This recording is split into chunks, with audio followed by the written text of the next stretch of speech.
Moi, ça fait je sais pas combien de temps que j'entends les Français dire: «On a le meilleur système de santé du monde». C'est le plus cher, ça c'est sûr, mais le meilleur, vraiment, vérifiez quand même. Ouais. Renseignez-vous sur ce qui se passe à côté, même enfin, en Suisse évidemment, et dans beaucoup d'autres pays, et vous verrez. On peut dire que tout le monde est merveilleux, tout ça, vivre ensemble, c'est génial. La réalité, c'est qu'on est des êtres biologiques programmés pour la domination. L'enfant, il va suivre son groupe de pairs, qui sera peut-être complètement absorbé par l'université. S'il va en sciences sociales, ce qui est l'équivalent du Mordor, ça va être... ce que je dis n'est pas spécialement religieux, mais on ne sera jamais sauvé. Le salut, il est dans le combat permanent. C'est exactement comme ça qu'il faut concevoir la vie, que les animaux la conçoivent. Donc il faut toujours imaginer qu'on aura à se battre et à se défendre, à se faire respecter. Bonjour à tous et bienvenue dans cette nouvelle vidéo. Alors aujourd'hui, j'ai l'honneur et le plaisir de recevoir une seconde fois sur cette chaîne quelqu'un que vous connaissez bien, parce qu'il est sur beaucoup de plateaux pour parler de son nouveau livre, c'est Laurent Berton. Bonjour Laurent. Bonjour. Je vous présente, évidemment, même si je pense qu'on va se tutoyer, je te présente parce qu'il y a beaucoup de gens qui te connaissent, mais aussi des gens qui ne te connaissent pas sur la chaîne. Tu es auteur, journaliste, qui a fait l'école du journalisme, connu pour avoir alerté sur la situation sécuritaire avec l'ouvrage La France Orange Mécanique en 2013. Ma première question, avant d'aborder ton ouvrage Guerre, que tu sors aux éditions Magnus, c'est ça? J'allais dire La Furie, non, Magnus. Hein. Pourquoi avoir écrit ce livre en 2013, La France Orange Mécanique? C'est un truc qu'on se pose jamais la question. Pourquoi avoir pris des risques à l'écrire? Pourquoi avoir voulu alerter sur cette situation sécuritaire? En 2013-2012, du coup, pour la rédaction du livre, moi, j'avais vu... depuis la presse régionale, l'envers du décor. J'avais vu les audiences, j'avais vu le travail des policiers, les magistrats, etc. Et donc, je commençais à avoir pas mal de matière, au début locale, d'expérience, en me demandant vraiment si ces expériences étaient le reflet d'une tendance générale à l'échelle du pays, ou si c'était seulement un épiphénomène. Et j'ai compris très vite que ça avait lieu partout en France, que c'était très préoccupant. D'une part par l'ampleur de l'ultra-violence, l'ensauvagement, etc., ce qu'on pouvait constater, et d'autre part par la réponse judiciaire, qui était pour moi particulièrement frappante par son laxisme et son refus d'appliquer le code pénal tel qu'il existe. Et j'ai poussé un peu l'enquête en regardant dans les autres régions, et évidemment, j'ai trouvé que tout était... c'était une catastrophe assez générale, et que ça valait le coup d'en faire un livre, à la fois pour raconter cette insécurité de l'intérieur, le sentiment des policiers, ce que faisait la justice, les dysfonctionnements, les statistiques, etc. Et évidemment, qui étaient les criminels, qui étaient les victimes. Voilà. À partir de là, forcément, ça a posé un certain nombre de problèmes pour la suite de ma carrière. Donc, c'était évidemment... Si le livre aurait pu peut-être passer inaperçu, et voilà, et c'est tout, et on passe à autre chose, mais il n'est pas passé inaperçu, il a fait... pour le coup, il s'est un petit peu emparé de ma vie. On pense maîtriser les choses, mais c'est pas comme ça que ça se passe, et j'ai dû faire avec ce succès, avec l'excommunication qui allait avec, une brève apparition médiatique. BMP, voilà. Non, à l'époque, c'était On n'est pas couché. Et après ça, démerdez-vous, vous êtes dans le désert, vous avez eu votre succès, vous pouvez écrire d'autres livres, mais ce ne sera plus jamais comme avant, puisque vous êtes à jamais étiqueté, fiché.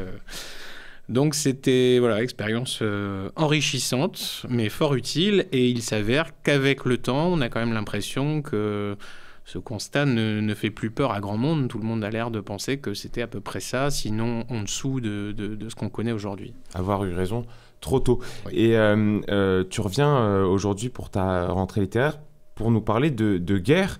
Alors, je décris un peu le livre. C'est en gros, si on veut le lier à la France Orange Mécanique, c'est le système qui a produit la France Orange Mécanique et comment sortir de ce système-là pour l'individu.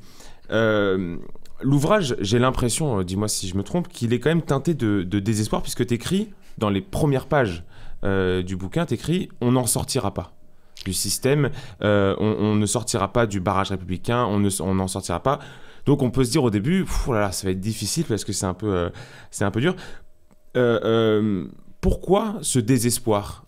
Pourquoi il ne peut pas y avoir de réponse politique aux problèmes que tu as émis dans tous tes bouquins ? Moi, je ne vois pas ça comme du désespoir. Je dirais que j'ai plutôt l'espoir modeste, on va dire. C'est une autre manière d'appréhender les choses. Et je pense qu'il y a des solutions, mais qu'elles ne sont pas celles qu'on imagine au premier abord. Que se tromper de solution fait aussi partie du problème. Et je pense qu'on a trop misé sur un jeu qu'on ne maîtrise pas. Le jeu politique, il est organisé par cette machine, ce système démocratique, qui est un jeu biaisé, parce que quand on contrôle les grands médias, quand on contrôle l'administration, les universités, etc., évidemment, on produit pas quelque chose d'équilibré. Et si on se résout à jouer quand même, on légitime ce jeu et on accepte d'être toujours les perdants. C'est le type qui joue au casino, il met ses pièces indéfiniment. On a beau lui expliquer, tu sais, à la fin, le casino gagne toujours. Il dit, non, mais je vais avoir ma chance, je vais finir par y arriver. Casino 2027. Ouais, c'est ça, exactement. Et à chaque fois, je voyais cet enthousiasme préélectoral de mes semblables. Ça fait vraiment depuis que je suis petit que j'observe ce phénomène en disant « Oh, qu'il va se passer quelque chose, ça y est, enfin ». Et à chaque fois, la dépression postpartum de quelques mois, et puis le regain d'enthousiasme parce qu'une autre élection arrive, etc., etc. Et l'impression qu'on ne voit pas que c'est pas comme ça qu'on peut réellement faire changer les choses. Pour que les choses changent, il faut que les esprits changent d'abord, et il faut qu'on soit préparé mentalement aux obstacles qui nous attendent. S'il y a une victoire politique, il faut que les acteurs de cette victoire soient parfaitement conscients des obstacles qu'ils vont devoir abattre pour la transformer en quelque chose de viable. Et j'ai pas l'impression que ce soit le cas. Et j'ai pas l'impression non plus que les citoyens, les électeurs, qui peuvent présider à cette victoire politique, soient conscients de la nécessité de maintenir la pression sur les gens à qui ils vont donner les clés de ce machin, une partie des clés de ce machin, puisque, encore une fois, si vous êtes à la tête de l'État français, eh bien, vous avez le Conseil d'État, le Conseil constitutionnel, les juges, l'UE, les institutions, le FMI, machin, enfin, ça a été fait pour ça, pour empêcher la souveraineté populaire d'être dangereuse. On a mis des Laurent Fabius, on a mis tout un tas de trucs comme ça. C'est très efficace parce que le citoyen assez largement continue à penser que son bulletin de vote a une valeur, vaut quelque chose et qu'il peut changer, d'équipe, donc il a le pouvoir. Et il est temps, à mon avis, de se rendre compte que non, enfin, tout ce système est fait pour nous tenir éloignés du pouvoir, de la réalité du pouvoir. Et on peut résolument dire que tu ne crois plus en la politique. Encore une fois, pour qu'on ait une chance de solution politique, il faut vraiment d'abord que les mentalités soient complètement prêtes, soient complètement formées aux obstacles qui nous attendent. Et pour l'instant, ce n'est pas le cas. Malheureusement, on se cherche encore. Et le problème, c'est que même si on avait un effondrement de la situation, un peu comme a connu l'Argentine il y a quelque temps, on aurait une forme de loterie électorale. On voterait pour le type celui qui a la plus grande gueule ou qui est le plus rassurant, le meilleur menteur. Et ça ne garantit derrière absolument rien. On aura affaire à des êtres humains qui auront le pouvoir et qui sont là pour ça. C'est ce qu'ils veulent. Ils veulent pas le bien de tous. Ils veulent le pouvoir. Il faut bien comprendre ça aussi. Donc, c'est un espoir mal placé si on ne se donne pas les moyens de le verrouiller, d'avoir du contrôle sur lui. C'est ça aussi le problème du système, c'est qu'il est totalement hors de contrôle aujourd'hui. Donc il faut que le peuple, que les gens éveillés, on va dire en tout cas, parce que ce ne sera jamais tout le peuple, mais disons que des forces vives se constituent en contre-pouvoir, de façon à faire respecter leur volonté. Quoi qu'il arrive, quel que soit le pouvoir, quels que soient les organismes internationaux, etc. Donc c'est évidemment pas facile, parce que pour l'instant on n'a rien, et tous les contre-pouvoirs ont été abolis par cette machine depuis la Révolution. Donc on part de très loin, mais autant regarder le réel en face et ne pas se faire d'illusions qui vont amener à de grandes déceptions, à mon avis. Est-ce que tu te souviens du moment où tu as perdu un peu espoir alors tu le disais, c'est plus subtil que ça, mais où tu as perdu, parce qu'on voit que les Français, tous les 4 ans, placent énormément d'espoir dans la politique, voire dans des élections comme on a eu les législatives. On sent que les Français ont envie d'y croire. Quand est-ce que toi, cette envie d'y croire, t'as plus envie d'y croire? Je l'ai trouvé suspecte assez vite parce que je comprenais l'idée de se faire plaisir en voyant les gens pleurer quand Jean-Marie Le Pen était au second tour, par exemple. Je trouvais ça assez génial. Mais c'est tout. Par ailleurs, je voyais dans cette volonté de croire une manière justement d'éviter le réel dans toute son... d'accepter le réel dans toute son ampleur. De se dire, il y a une solution extrêmement simple et facile, il suffit qu'un messie électoral vienne nous sauver et tout ira bien, on n'aura pas besoin de se salir les mains. Et c'était déjà s'abstraire de nos responsabilités et se dire que qu'un miracle va avoir lieu pour nous sauver. Le problème, c'est que ces gens qui nous représentent sont le reflet de ce que nous sommes. On a ce qu'on mérite. Et si on a Macron, on a Barnier, tout ça, c'est parce qu'à un moment, on n'a jamais su se tirer de cette croyance un peu folle. Et à mon avis, il est vraiment temps de penser le problème autrement. C'est cette politique, pour le coup, qu'on a vu des tas de gens élus, par exemple Trump a déjà fait un mandat.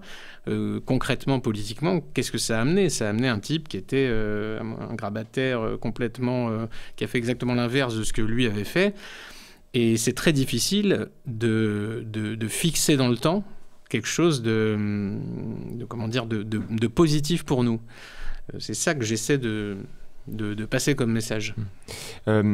Alors, contrairement à beaucoup de personnes qu'on pourrait marquer politiquement à droite ou à gauche, c'est très difficile de te marquer politiquement. C'est pas exactement... c'est un peu un ovni politique. Ce qui est sûr, c'est que tu as, entre guillemets, un ennemi ou une personne dans ce livre-là avec lequel tu es très très dur. C'est pas l'immigration, c'est pas ce qu'on peut appeler la secte compagnie, c'est Monsieur Moyen. C'est sur qui la secte va avoir une emprise. Pourquoi être aussi dur avec ce Monsieur Moyen? Est-ce que tu peux définir qui est Monsieur Moyen et pourquoi être aussi dur avec lui? Alors, Monsieur Moyen, c'est vraiment le téléspectateur, l'électeur de base, la ménagère cible, comme disent les publicitaires. C'est celui qui est désespérément facile à tromper, qui va y revenir à l'infini, qui a une mémoire de poisson rouge, qui ne comprend jamais que la communication politique est un petit peu calculée et travaillée pour le balader. Celui qui croit aux publicités, celui qui pense que les séries Netflix n'ont pas du tout d'intention politique.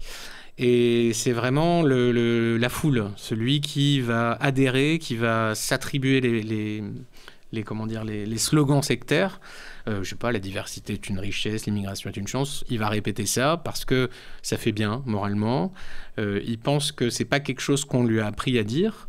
Il pense pas qu'il est victime d'un dressage et d'un conditionnement. Il pense que c'est lui tout seul, comme un grand qui a sa morale supérieure. Il a une haute estime de lui-même et que donc il fait partie du camp du bien. C'est une bonne personne. On a tous envie d'être une bonne personne. Et donc, Monsieur Moyen est vraiment celui qui va nourrir, par son état de domestication, qui va nourrir la puissance du maître, de ce fameux Big Brother. Parce que Monsieur Moyen ne voit même pas ce dressage. Il est même agent du dressage, puisque dès qu'il y a un déviant autour de lui, il va être le premier à s'en prendre à lui, à essayer de le rabaisser, de le ramener dans le... Voilà, exactement, Madame le Masque. Il va participer à cet effort de guerre générale. Et c'est ça qui est fort aussi avec cette secte, c'est que il y a les gourous, il y a les types, les maîtres qui bénéficient vraiment de leur état de puissance, et tous les petits rouages qui vont essayer d'en grappiller quelques miettes aussi. Okay. Et donc, Monsieur Moyen, par son inertie, il n'est pas notre ami pour le coup. Et il est difficile à réveiller. Mais en même temps, dans le livre, on comprend que tout est fait pour endormir ce Monsieur Moyen, et même parfois pour endormir le brave Français qui n'a pas de mauvaises intentions. Comment faire pour l'extirper de cette phase un peu de sommeil paradoxal où la personne voit ce qui se passe mais n'ose pas ou ne peut pas agir contre cette secte, justement? C'est là qu'on se met à sa place. Lui, il est dans un Il est dans un fauteuil très confortable, il y a un beau programme à la télévision, il est nourri, il est repu, ses besoins primaires sont satisfaits, il a sa petite carrière, il a ses obligations, donc il n'a pas trop le temps de penser à tout ça. De toute façon, il ne veut pas parce que ça lui fait un peu peur, ça le dérange un peu dans son habitude. Donc il ne veut pas avoir affaire à cette réalité gênante. Et il sait bien que c'est une charge mentale. Une fois qu'on a commencé à entrouvrir la porte et à regarder derrière ce qui se passait, c'est difficile à admettre.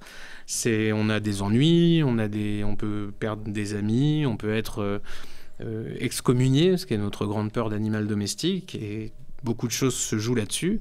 Donc Monsieur Moyen, il fait comme tout le monde, il suit. Et il va conformer ses opinions aux attentes dominantes, qui sont suggérées plus ou moins subtilement par les séries, par la production culturelle, télévisée, les journalistes, les leaders d'opinion, etc. Donc lui, il va bien penser, comme il vote bien, comme il paye bien ses impôts, comme il fait tout bien, dans les clous, voilà, parce que c'est l'archétype de ce qu'il veut être. Il veut être la bonne personne.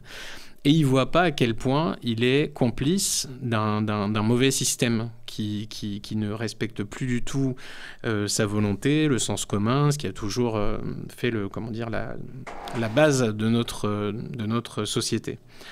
Donc, Monsieur Moyen, voilà, il rend un fier service à ceux qui profitent de tout ça, qui en profitent très bien, par son refus de réfléchir à la situation. Je constate avec joie que ça évolue de plus en plus, qu'il y a des Monsieur Moyen qui commencent à réfléchir parce que la situation est tellement préoccupante que ça le rattrape un peu partout. Et la sécurité, justement, Orange Mécanique a été un des éléments qui ont fait que peut-être Monsieur Moyen s'est dit il y a peut-être 2-3 problèmes dans cette architecture.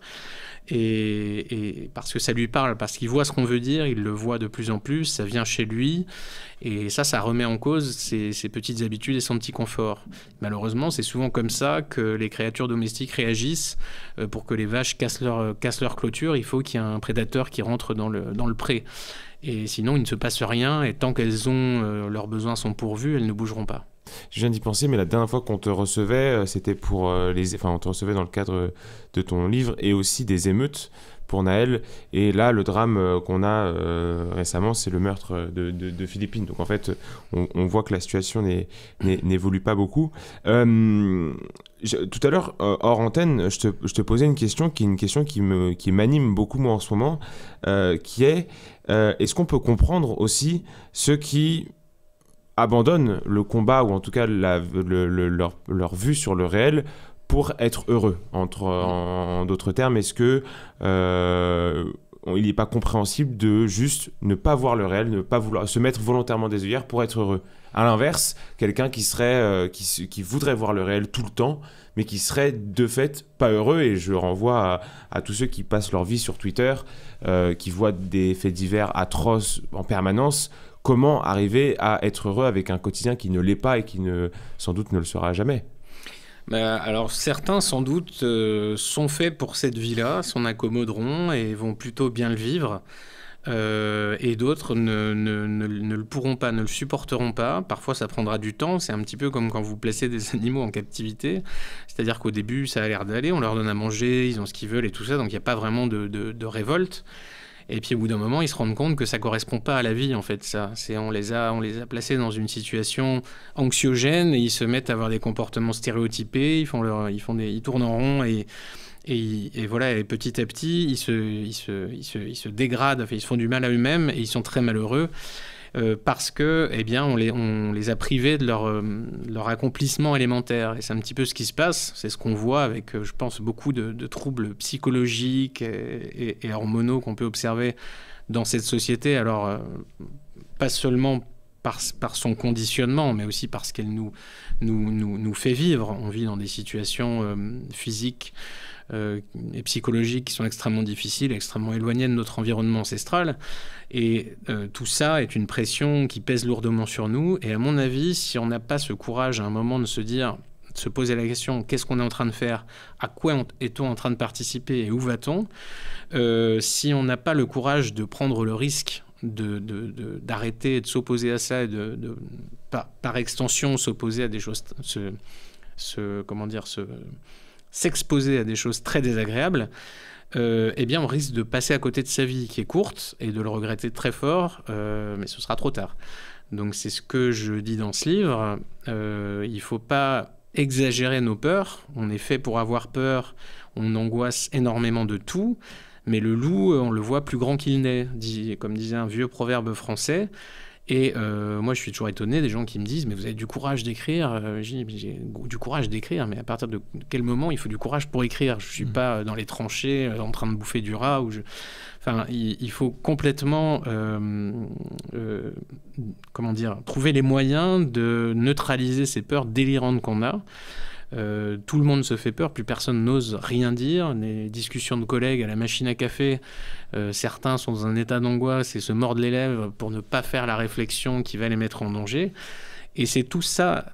La secte, elle repose vraiment sur cette peur, sur cette emprise sur les esprits. Et on se rend compte que c'est une image mentale. Et si vous cessez de la craindre, si elle ne peut plus vous atteindre, ben vous la renversez, elle n'existe plus, elle disparaît. Et si on fait comprendre ça à nos forces vives et à la population un peu éveillée, un peu concernée, il n'est pas exclu qu'un mouvement général, puisque les gens sont des suiveurs, se dessine dans l'opinion et balaie cette emprise sur les esprits. Après, le système ne nous appartient pas. Il a une force d'inertie considérable, ce sera très dur de le défaire, mais ce sera un bon début. Il faut déjà que les esprits soient dans cet état révolutionnaire avant de pouvoir concrètement passer aux actes. J'ai quand même l'impression, je fais une petite parenthèse très rapide, pour avoir bien analysé les élections législatives, j'ai quand même l'impression que la génération qui arrive après moi, donc ce qu'on appelle les zoomers, ont moins subissent moins cette emprise de la peur et sont beaucoup plus libérés dans leur rapport qu'ils ont notamment à la chose publique, à la chose politique, puisqu'on avait des jeunes qui assumaient parfaitement sur les réseaux sociaux, genre TikTok, de voter Bardella. Donc peut-être que les choses sont en train de changer et que c'est finalement, on vit la dernière génération qui vit sous la peur. Je ne sais pas, peut-être je suis un peu optimiste. Non, j'ai un peu cette impression aussi. J'ai un peu l'impression qu'il y a beaucoup moins de verrous mentaux chez cette génération, qu'elle voit très clairement des choses, que parfois elle est, pour son âge, très formée. Malgré, on dit toujours, l'effondrement intellectuel, etc., de l'expression et tout ça. Et on ne constate pas que ça existe évidemment, mais il y a aussi quand même une jeunesse qui donne pour le coup espoir. Toujours pareil, restons modestes avec l'espoir, mais quand même, on peut pas être pessimiste totalement sur ce sujet. Seulement, il faut accompagner ce mouvement d'éveil avec une offre alternative à tous les niveaux que ce soit, culturel, intellectuel, spirituel, etc., pour ne pas laisser évidemment le champ libre. Parce que si on ne mise que sur une révolution, on peut se retrouver avec Mélenchon au pouvoir comme avec autre chose. Donc il vaut mieux que justement cette jeunesse ait de quoi se nourrir, de quoi nourrir sa lucidité.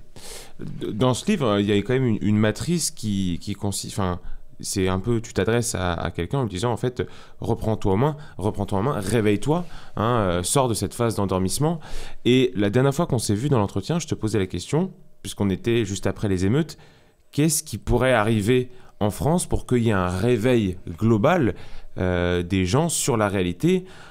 On n'a pas eu ça avec le Bataclan, on n'a pas eu ça avec l'affaire Lola, on n'a pas eu ça avec les émeutes, on n'a pas eu ça. Donc à chaque fois, on nous dit oui, mais tu verras un jour, les Français vont se réveiller. Bon, est-ce que ça peut vraiment passer par un événement géopolitique ou social ou une révolte sociale qui va faire prendre conscience aux Français qu'il faut se réveiller ? Voilà pourquoi, à un moment, un banc de sardines fait un virage. C'est une question un peu métaphysique. C'est très difficile de le dire. Je pense qu'il y a le mouvement se charge en quelque sorte pendant un certain temps, assimile les informations circulent de plus en plus. Et à un moment, voilà, il y a un basculement qui dit mais finalement on pense tous la même chose, on a toujours pensé comme ça, on est majoritaire, qu'est-ce qu'on s'emmerde, pourquoi on continue dans cette situation? On peut imaginer que une certaine partie de nos élites, n'ayant pas envie de disparaître du paysage, peuvent s'adapter à ça aussi. D'abord de manière sans doute très cynique en disant... comme Bruno Retailleau. Voilà, ce qu'on veut entendre, Sarkozy, etc., le Karcher, vous allez voir ce que vous allez voir. Ça peut exister, mais si ce mouvement est suffisamment fort et met suffisamment la pression, ça peut les pousser même à subir en quelque sorte ce mouvement et à servir plutôt qu'essayer d'endormir les foules. Tout peut arriver. Donc Mais il faut qu'il y ait cette pression. S'il n'y a pas de pression, de toute façon, on n'aura rien de sérieux et on ne peut pas s'en remettre, encore une fois, à des gens qui sont...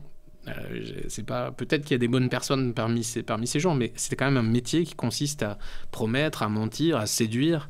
Donc à partir de là, à éliminer des concurrents par tous les moyens possibles, à partir de là, c'est difficile de miser sur la probité ou l'intégrité d'individus comme ça. Il vaut mieux soi-même se porter des garanties, voilà, de se faire respecter. Et pour ça, il faut acquérir une influence, il faut devenir quelqu'un, il faut travailler à soi. Je fais un rapide détour par la notion de secte. Parce que dans le livre, c'est quelque chose qui revient souvent, c'est ce qui nous dirige en fait, et ce à quoi on participe aussi, malgré nous, c'est la secte. Et là, tu es très clair là-dessus, il n'y a pas un groupe à qui on pourrait imputer le mal qui nous touche, mais c'est un système sans tête, parfois sans but précis, c'est juste un système qui s'auto-alimente en permanence.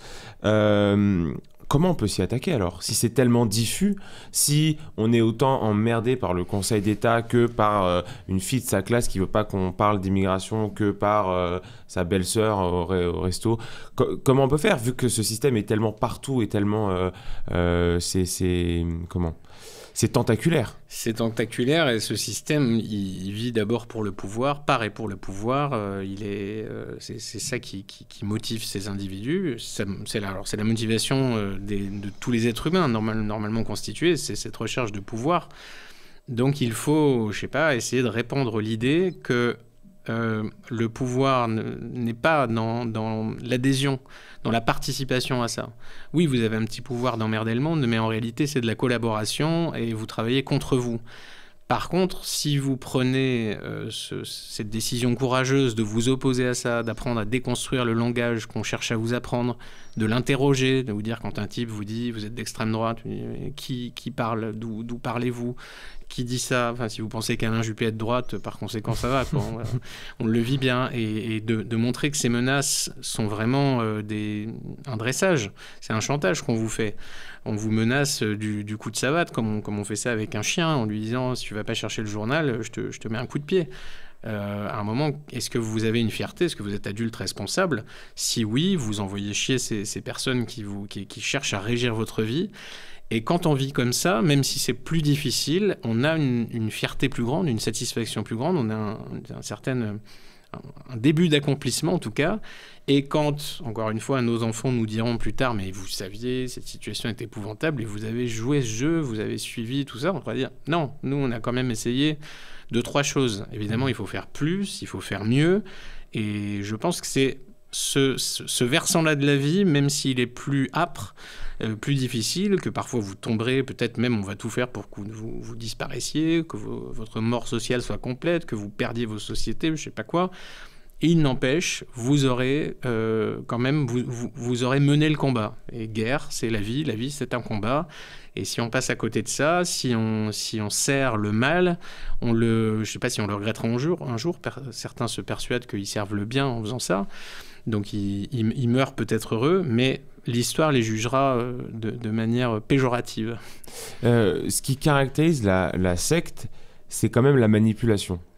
Et quand on lit le bouquin, on peut se demander, mais comment faire? Je veux dire, comment un petit individu peut s'opposer à des grandes multinationales comme Netflix, au Conseil constitutionnel, à une pression médiatique, sociale. Comment faire? Alors évidemment, on peut s'isoler est une solution, mais c'est une solution un peu entre guillemets de facilité, puisque ça sous-entend ne plus avoir d'interaction et donc ne plus être sujet à la manipulation d'autres. Comment vivre en société sans en être le jouet, quoi, le chien, comme tu disais tout à l'heure? Celui qui va s'isoler, il va malheureusement certes peut-être se couper d'une partie des nuisances et de l'emprise de la secte, mais il va aussi se couper de son propre pouvoir, c'est-à-dire qu'il ne pourra plus dire aux siens, à son entourage, à ses semblables, ce qu'il pense. Il ne pourra plus faire circuler ce contre-pouvoir. Donc ce n'est pas la bonne solution. Certains le font, l'ont fait, mais il faut évidemment avoir des blindages mentaux très puissants par rapport à la secte, mais il faut aussi proposer autre chose, la contre-attaque. Et je cite pas mal Tolkien, le Seigneur des Anneaux, dans ce bouquin, parce que c'est un peu ça. On est le petit hobbit, on est très faible. On a Sauron, les forces des ténèbres, etc. L'œil qui voit tous ses alliés, toutes ces crapules qui sont très puissantes et qui sont plus ou moins... qui participent à cette secte qui a une grande emprise sur les esprits.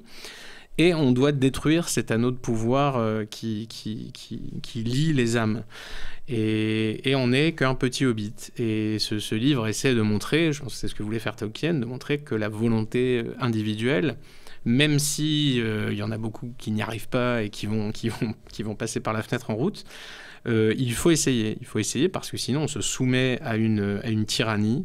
On renie tout ce de quoi on est le fruit, on renie tout ce qu'ont fait nos ancêtres, notre héritage, on jette tout par la fenêtre avec nous. Et on n'a pas le droit de faire ça. Donc il faut essayer d'aller jusqu'à la montagne du destin pour jeter l'anneau. Et symboliquement, ce que fait Frodon, c'est qu'il détruit cet anneau d'emprise sur son âme. Il montre aux yeux du monde que c'est juste une emprise. Et c'est ça le règne de Sauron, c'est simplement que les âmes sont asservies à lui. Et si on montre qu'on ne craint pas ça, on a déjà valeur d'exemple et on peut déjà incarner ce contre-pouvoir. Après, évidemment, il y a toutes les choses à bâtir derrière, une offre culturelle, alternative, tout ce qu'on évoquait. Mais le début, c'est déjà de ne pas céder à la peur et de ne pas devenir un agent de la secte. Vous avez dit dans une interview récemment, la secte n'a d'emprise que sur ceux qui y croient déjà, à savoir les monsieur moyens français, les Français de bonne volonté. On a vu très dur l'État avec les Français pendant le confinement, par exemple, et paradoxalement en défaillance totale pendant les émeutes quelques mois plus tard. L'État fort avec les faibles avec les forts, on connaît la formule. Est-ce qu'on peut dire que, c'est peut-être un peu provoquant comme question, mais est-ce qu'on peut dire que les racailles de ce pays ont compris la véritable nature de l'État et comment le rançonner ? Ah oui, il sait très bien, enfin, le type sous OQTF avec son couteau, que lui l'État ne le voit pas comme un ennemi. Ça peut troubler la tranquillité publique et la popularité de tel ou tel, mais c'est tout. Au contraire, normalement, Monsieur Moyen, quand il voit le type avec le QTF et les couteaux, il veut plus de pouvoir à l'État, à l'appareil répressif. Il veut plus de caméras dans les rues, sauf qu'il ne se rend pas compte que si la justice n'est pas appliquée, les caméras, c'est pas pour filmer Djibril sous OQTF. C'est lui qui est visé, parce que c'est le vrai danger pour le système, ce serait cette souveraineté populaire retrouvée, à une formation, enfin une sorte de coalition du peuple contre cet appareil d'État, même des peuples européens, occidentaux au sens large. Ça, c'est une vraie menace. Parce que ce peuple, jusque-là, c'est sur lui que tout repose. C'est sur sa docilité, le fait qu'il paie ses impôts, qu'à 52 km/h, il paie son amende, etc. Lui, il est ultra contrôlable. Quand il proteste un petit peu, on le renvoie très vite à la niche. Et pour l'instant, tout va bien. Il continue à voter, c'est parfait. Donc c'est vraiment ça, la vraie menace pour le système, c'est ça, c'est ce peuple. Le défaut de la secte, c'est qu'elle va trop vite pour elle-même, en fait. C'est la locomotive emballée. Comme il n'y a pas réellement de chauffeur pour dire « attention, là, on va se calmer parce que ça va trop vite », eh bien, on a tous les activistes qui tirent dans tous les sens. Chacun veut des plus grosses parts. Et finalement, économiquement, ça ne peut plus aller parce qu'il y a tellement un poids qui pèse si fort sur les gens productifs et normaux qu'à un moment, ça ne tient plus. Donc, c'est ça un petit peu le risque le plus éminent de la secte, c'est qu'elle fasse s'effondrer le château de cartes sur lequel elle prospère. Et donc, voilà, on en est à cette situation de quasi-cataclysme. Monsieur Moyen, lui, évidemment, il suit un petit peu le mouvement et il se demande quoi faire. Il ne va pas arrêter de payer ses impôts parce qu'il sait très bien qu'il va prendre très cher. Et encore une fois, cet effet d'attente qui est un peu dramatique, mais tout le monde attend de voir ce qui va se passer. Il faudrait que ce soit un mouvement. J'essaye d'aller de comprendre comment ça pourrait basculer en termes très pratico-pratiques. Ce serait un mouvement général d'arrêt d'impôts ou un mouvement où les Français se font en justice eux-mêmes. Comment ça pourrait se passer Oui, c'est ça. L'État, au bout de sa défaillance, le citoyen se dit sa légitimité reposait uniquement dans ma sécurité et le contrôle des frontières, deux missions qu'il n'accomplit plus du tout. À partir de là, il n'est plus légitime. Donc déjà, de se dire ça, c'est déjà beaucoup pour un Français, parce que pour lui, l'État, c'est Dieu sur Terre, c'est le Père Noël, c'est tout ce qu'on veut. Donc il faut déjà faire ce chemin mental, et ensuite, après, se dire, bon, comment on fait pour lui reprendre tout ce qu'on lui a donné? Parce que c'est nous qui avons fait ça. On l'a dit, la sécurité, d'accord, mais prends aussi l'agriculture, les ponts et chaussées, l'éducation, la santé, etc. Et une fois que vous lui avez tout donné et que lui, il dit c'est le monopole parce que c'est mieux, vous êtes un petit peu à poil. Et c'est pas facile du tout de faire le chemin inverse. Parce qu'effectivement, il faut un mouvement généralisé. L'État, il n'est pas si fort que ça, il n'a pas tant de force de l'ordre que ça, mais par contre, en un point sur un individu, évidemment, on ne fait pas le poids. Si demain matin, à 6h, le GIGN arrive chez moi, j'ai 2-3 trucs, mais je vais vite céder, quoi. Donc, évidemment qu'il faut un mouvement général. Ce serait coordonné ou rien, quoi. Coordonné, voilà, mais je pense que si déjà le mouvement fait du chemin dans les esprits, on peut arriver à créer les conditions d'un accident pour le système. Un accident, alors peut-être politique, mais ou autre. On a eu les Gilets jaunes, on a eu la Manif pour tous, des événements qui n'étaient pas loin de déboucher sur un accident, pour le coup, qui ont été digérés par le système, mais ça, dans les deux cas, ça a surpris, et ça aurait pu être moins contrôlable que ça l'a été. Heureusement, pour l'instant, à la fin, le citoyen rentre dans le rang, mais peut-être ce ne sera pas toujours le cas. Puis, deux choses. Déjà, je pense que ce genre de manifestation vaste et massive laisse des séquelles à l'État et à ceux qui le contrôlent, où ils se disent « Ah, on est un peu en sursis ». Deuxième élément, je fais une petite parenthèse, mais ce que tu décris, c'est pas mal ce qu'ont vécu les Argentins avec Javier Milei. Est-ce que tu as un avis sur le bonhomme ? La situation, justement, était encore plus merdique que la nôtre. 4 décennies de socialisme en Argentine et pour le coup, réellement des famines, une crise économique consommée. On est très, très près de ça, mais pas encore. Donc, c'est pas tout à fait la même situation. Après, lui, je pense qu'il fait ce qu'il peut. Encore une fois, il ne faut pas perdre de vue la réalité. C'est qu'on peut avoir des idées libertariennes magnifiques sur le papier, mais quand il s'agit de les appliquer à partir d'une présidence comme ça politique, ça devient beaucoup plus compliqué parce que vous avez tous les voisins, tous les acteurs, l'économie du pays est elle-même très internationalisée. C'est beaucoup plus compliqué dans les faits à appliquer un programme qui est le sien que ce qu'on peut imaginer au préalable. A priori, ça a l'air de bien se passer, mais j'attends de voir. En tout cas, ça peut, encore une fois, donner l'inspiration à d'autres de suivre cette voie-là. Par exemple, avant, on n'aurait jamais entendu en France, il faut supprimer le ministère de la Culture, il faut foutre en l'air tous les dons aux associations, etc. Et ça commence à faire son chemin, parce qu'on se rend compte que tout ça, c'est injuste, c'est aberrant, c'est une mise en esclavage des individus productifs pour distribuer des privilèges. Quand on aura compris ça, que l'État n'est qu'une machine comme ça à favoriser, à créer des petits pouvoirs, à distribuer des privilèges, on pourra enfin s'en débarrasser dans toute sa partie excessive. Parce que quand on suit ton Twitter, on voit que tu as une vraie hargne entre guillemets, contre le service public, par exemple. Comment on en est arrivé à un point où ce qui était censé être l'excellence à la française, payée par nos impôts, deviennent finalement un dépotoir à insultes pour les braves Français, qui plus est avec des taux de prélèvement, genre je crois que c'est 50% de ce qu'on travaille est reversé à l'État pour des gens qui nous insultent toute la longueur de la journée. Enfin, comment on en est arrivé là, quoi? Le problème de tout ce que vous payez avec l'argent des autres, c'est qu'à un moment, ça finit un peu comme ça. C'est-à-dire que ceux qui sont responsables de ces crédits, ce qu'ils veulent, c'est plus de crédits. Et c'est pas plus d'efficacité forcément, c'est plus de postes, plus d'ampleur. Tous les ministères, on le voit aujourd'hui, il faut réduire les dépenses, machin. Et ils disent tous, ah non, moi si vous baissez mes crédits, je démissionne, j'en veux plus, j'ai besoin de plus. Et c'est comme ça, l'administration, c'est un réflexe c'est comme un cancer, c'est-à-dire ça croît naturellement, les cellules se multiplient. Et c'est très compliqué à faire la machine inverse, parce que chaque ministre est persuadé que c'est extrêmement primordial, la culture, que c'est extrêmement utile, les associations, les machins. Et évidemment, ils vont tous défendre leur truc. Ça les fait bouffer sur le dos des autres. Mais maintenant, on devrait quand même commencer à observer les conséquences de ça. Moi, ça fait je ne sais pas combien de temps que j'entends les Français dire on a le meilleur système de santé du monde. c'est le plus cher, ça c'est sûr, mais le meilleur, vraiment, vérifiez quand même. Ouais. Renseignez-vous sur ce qui se passe à côté, même en Suisse évidemment, et dans beaucoup d'autres pays, et vous verrez. L'éducation nationale, c'est exactement la même chose. On voit un peu l'effondrement du truc, la sécurité, enfin, on peut tout passer en revue. Et il est temps vraiment de comprendre ça, que c'est un mécanisme quasiment automatique. Et le service public, c'est pour le coup réellement une machine à propagande, puisque les gens qui sont en responsabilité là-dedans sont tous plus ou moins des gauchistes, qui sont...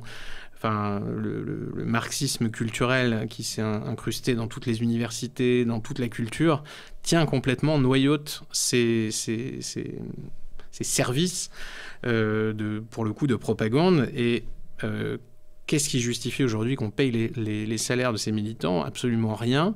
Ça, c'est complètement insensé. On nous dit qu'il faut faire des économies, mais pourquoi paie-t-on le salaire de Nagui et Léa Salamé? Je veux dire, j'ai rien contre eux à titre personnel, mais ça n'a aucun sens. Oui. Économiquement, ça n'a aucun sens. Ils ont sûrement du talent, ils trouveront des employeurs, voilà, pas un problème. Mais ce serait bien que ce soit pas nous. Oui, bien sûr. En fait, ta réponse, ça fait un peu écho à ma prochaine question qui est autour de la notion de responsabilité. La deuxième partie de ton ouvrage, c'est un peu un guide, un mode d'emploi pour redevenir véritablement une personne accomplie, qui n'a pas peur de la souffrance, qui n'évite pas la souffrance, qui sort un peu de sa zone de confort. Responsabilité, comme je le disais, envers ses ancêtres et surtout envers ses futurs enfants, qu'il n'a pas encore, mais qui pourraient voir le jour, par opposition aux jeunes Français, alors je crois que tu les appelles Marie quelque chose, et c'est assez marrant ce passage-là, par opposition aux jeunes Français qui se font ligaturer les trompes. Comment expliques-tu la perte de la notion d'héritage en France, et comment recréer, par opposition, une filiation entre la communauté française d'hier, d'aujourd'hui et de demain? Ce refus des responsabilités est vraiment quelque chose d'intéressant à tous les niveaux de la vie. Et le côté je veux pas d'enfants parce que sinon je pourrais plus m'amuser, ça c'est quand même extrêmement révélateur d'un état d'esprit domestique terminal. La juvénilité prolongée, c'est la caractéristique de la domestication. Le chien, il joue toute sa vie. Et l'être humain voudrait bien faire la même chose. Et les enfants, c'est embêtant parce que c'est des contraintes. Et on veut plus ça aujourd'hui. Et on voit aujourd'hui beaucoup de jeunes qui pensent à leur retraite, à des machins comme ça. Et non, pas d'enfants parce qu'en plus, ça pollue, ça tue les ours, etc. Donc, ils vont se suicider de manière différée, en quelque sorte, en refusant de se reproduire, puisque c'est exactement ça, biologiquement c'est ça. Et ils vont mettre fin à cette mission. C'est-à-dire que depuis les algues bleues, il y a 4 milliards d'années, le fil ininterrompu de la vie est arrivé jusqu'à eux. Tous leurs ancêtres ont réussi, ont accompli la mission de transmettre ce flambeau. Et eux, parce que ça les prive de soirée, ils ne le font pas. Et c'est... Anthropologiquement, c'est catastrophique, mais c'est intéressant d'un point de vue anthropologique d'en arriver là. Ça dit beaucoup de l'état d'esprit dominant, c'est-à-dire on jouit et puis après le déluge, on s'en fout, on est là juste pour profiter des acquis, comme la génération des boomers l'a si bien fait aussi. On crame tout et on profite.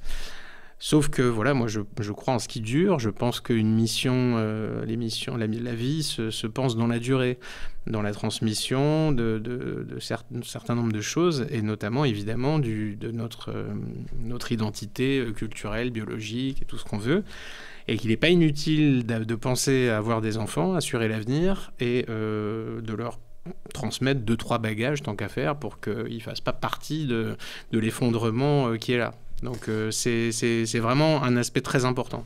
Et comment on peut recréer justement ce sentiment-là, au-delà de dire à quelqu'un qui ne veut pas d'enfant, tu fais ça pour des raisons hypocrites, de garantie de confort et d'hédonisme, qu'on habillerait potentiellement avec un vernis un peu écolo, même si ça n'a pas beaucoup de sens.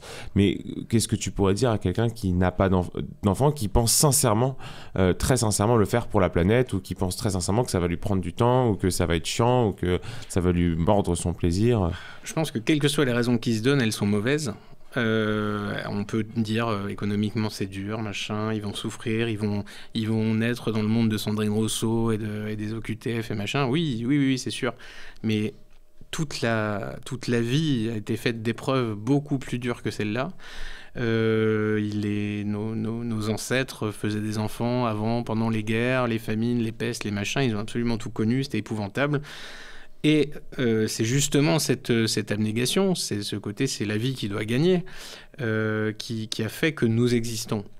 Et nous, on est tellement devenus allergiques à ça, à ces situations de confrontation, de douleur, d'épreuve, qu'on la refuse par avance à nos enfants. Alors qu'il faut souhaiter qu'ils aient des épreuves, parce que c'est dans l'épreuve qu'on évolue. S'il n'y a pas les glaciations, il n'y a pas Cro-Magnon avec son gros cerveau, etc. C'est ça qui fabrique la résilience et qui rehausse l'individu. Donc il faut souhaiter qu'on ait des épreuves et que nos enfants en aient aussi, parce que toute chose de valeur a été fabriquée en enfer, comme disait Nick Land. Donc plus ils auront de l'adversité, plus ils pourront... pareil, la guerre de Troie, s'il n'y a pas la guerre de Troie, Achille, il reste chez lui et personne ne sait qui c'est. Et Frodon, etc. Enfin, les exemples sont à l'infini. Donc, il y a des épreuves, tant mieux. Et plus elles sont élevées, plus on aura la fierté de les surmonter. Et est-ce que tu peux comprendre que ce genre de message, dans une société de confort, il est difficilement audible ? Oui, non, mais je comprends tout à fait. D'autant que malheureusement, ceux qui se posent les questions... C'est normal de se poser des questions. Encore une fois, il ne faut pas se reproduire avec n'importe qui, n'importe comment, etc. Ça, on est bien d'accord. Mais ceux qui se posent trop la question, se dire ça va être dur, c'est machin, financièrement, le carrière, les trucs, tout ça, sont peut-être ceux qui vont nous manquer à la fin. Parce que ceux qui ne réfléchissent pas, ils sont nombreux aussi, et eux, ils n'attendent pas, quoi. Enfin, tout est mis en œuvre, n'est-ce pas, pour prendre en charge, pour s'occuper des à côté. Et le problème, c'est qu'à la fin, au bout du compte, le peuple sera ce que vont être nos enfants, nos descendants. Et c'est toujours la question, c'est pas quelle planète nous allons laisser à nos enfants, mais quels enfants on va laisser à tout ça. Et donc, c'est pas inutile de s'interroger sur ça aussi. Tu soulignes l'importance de ne pas dépendre du système. Et comme je te disais tout à l'heure, comment concrètement on peut échapper à la domestication ? Imaginons que quelqu'un... je prends un exemple très concret parce que c'est ce que je voyais dans certains commentaires dans tes entretiens. Ces gens qui disaient... moi, je trouve c'est très beau ce qu'il dit Monsieur Oberton, mais moi, j'ai un loyer à payer, j'ai une femme à nourrir, j'ai un crédit... et alors du coup ça m'a amené à une autre question qui est, est-ce que ces personnes-là qui dépendent véritablement du système, on ne va pas les forcer à se marginaliser? En revanche, est-ce qu'il ne faudrait pas créer une nouvelle élite entraînée et capable de s'opposer culturellement, intellectuellement, professionnellement, économiquement à cette secte? Mais c'est l'obsession qui est la mienne, c'est justement celle-là, c'est de former, de fabriquer. Il faut dire à nos enfants, oui, alors il y a Sandrine Rousseau, elle existe, voilà. Mais tu peux armer ton esprit suffisamment pour ne pas te laisser posséder par des gens comme ça, pour lutter contre eux, pour renverser la table, pour convaincre autour de toi. Enfin, il y a quantité de moyens qui existent. Et donc il faut leur transmettre ces flammes, ce flambeau. Il y a du boulot, hein, c'est vraiment parce qu'encore une fois, on a contre nous tout l'appareil, toutes ces productions culturelles hallucinantes. L'enfant, il va suivre son groupe de pairs qui sera peut-être complètement absorbé par l'université. S'il va en sciences sociales, ce qui est l'équivalent du Mordor, ça va être l'enfer pour lui. Donc il faut lui donner des moyens de se défendre, des moyens très très acérés. Donc c'est à nous de travailler à ça. Il faut y consacrer beaucoup plus de temps qu'on y consacre actuellement. Et c'est vrai que c'est pas du tout facile. C'est un état qui est difficile à surmonter, justement parce qu'on ne sent pas la brûlure du réel sur nous. On peut avoir cet état de confort, on peut échapper à la confrontation, on peut être dans la fuite, comme disait Henri Laborit, l'éloge de la fuite. C'est perpétuellement se perdre dans nos habitudes, dans notre boulot, dans tout un tas d'autres petits calculs, et éviter jusqu'au bout cette confrontation. Mais plus on la retarde, plus elle sera dramatique, plus elle aura des conséquences graves. Donc autant la regarder tout de suite.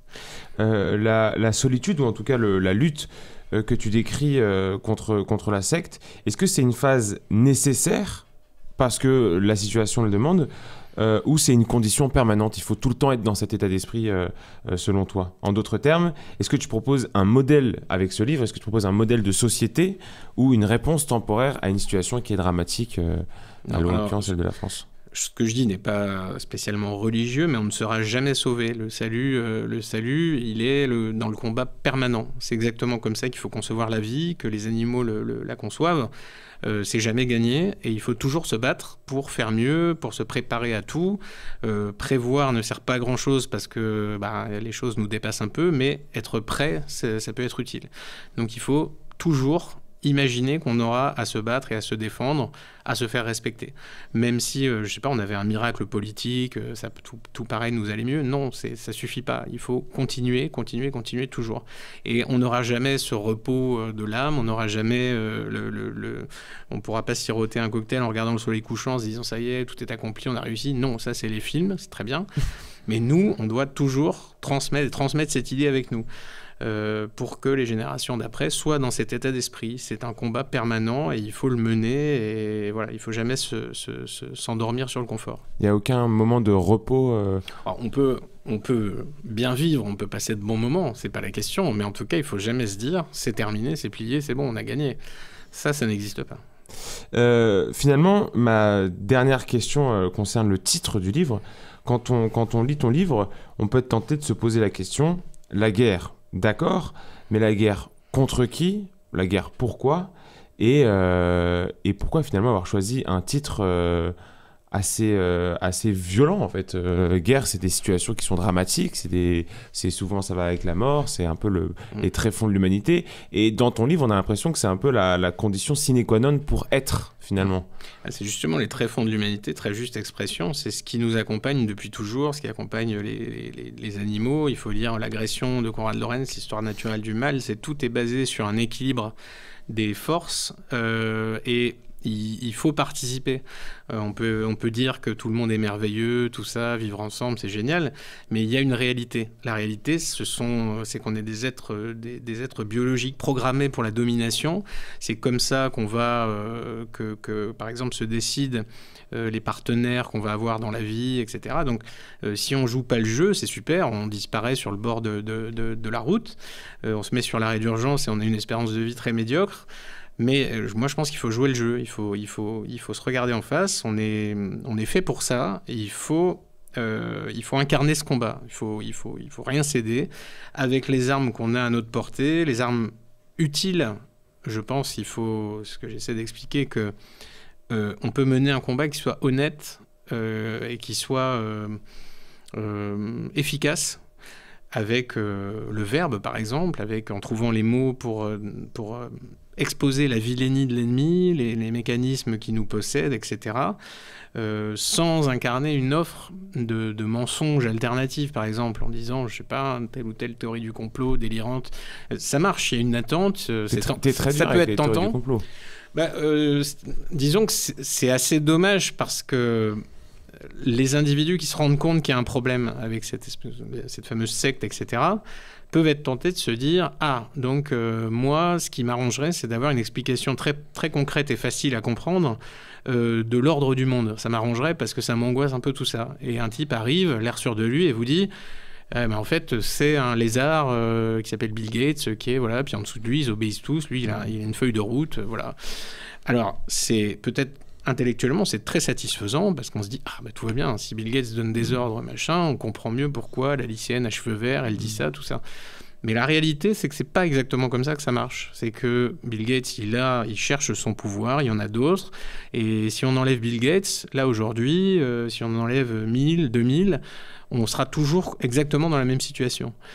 Et c'est ça qui est un petit peu fort dans ce truc, c'est que la guerre, elle est avant tout contre soi, justement pour ne pas être partie prenante de ce système, parce qu'on l'est tous. J'ai payé la TVA de mon café tout à l'heure, donc j'ai payé le salaire de Nagui, de Léa Salamé, peut-être un petit peu de Bill Gates, je sais pas. En tout cas, on est tous un peu collabos de cette matrice. C'est très difficile de pas l'être du tout, à moins de vivre dans une cabane avec des pistolets rouillés et tirer sur tout ce qui passe. Mais il faut essayer au maximum, et déjà il faut essayer de réarmer les esprits en diffusant ce contrepoison, en expliquant qu'il n'y a pas de, en plus, il n'y a pas de solution facile. Ça aussi, le complotisme, il est là aussi pour ça, de dire il suffit de se débarrasser de, je sais pas, tel groupe, les lézards, etc., et ça ira mieux. Ben non, la réalité est plus compliquée que ça. Il faut vraiment aller chercher tous les esprits petit à petit, et il va falloir se battre toute notre vie, et peut-être qu'on va perdre à la fin. Mais si on essaie, on aura contribué un petit peu à s'améliorer, donc quelque part, on n'aura pas tout perdu. D'accord.